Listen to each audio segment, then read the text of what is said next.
Raz už som zažila takú bolesť, že sa mi smútok ani nezmestil do tela. A cítila som, že moje srdce jednoducho pukne.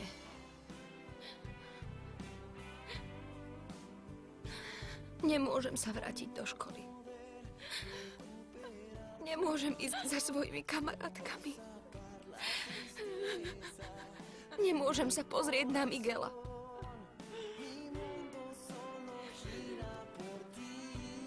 Dni plynú, ale bolesť zostáva. Ešte aj teraz, keď sa ráno zobudím, mám pocit, že tá nočná mora je stále vo mne.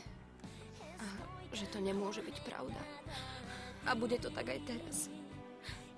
Nezbavím sa toho.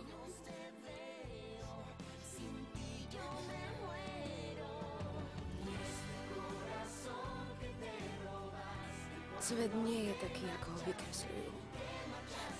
Ten domček pre bábiky, ktorý ukazuje rodinku, kde sa všetci majú radi. To existuje jedine v hračkárstvách.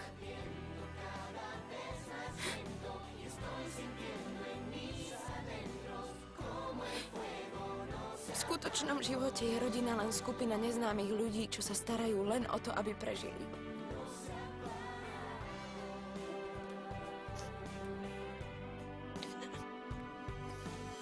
Keď už nemôžeš dôverovať ani vlastným rodičom, čo ti zostáva?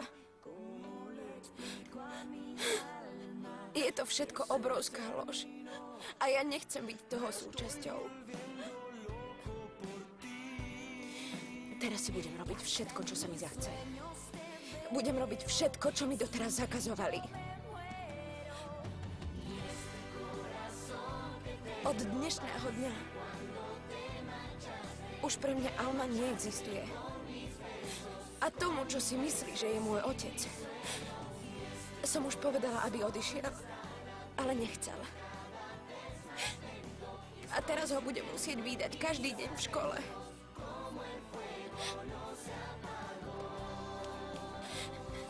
Ale čoskoro si uvedomí, že to rozhodnutie, ktoré urobil, bolo to najhoršie v jeho živote.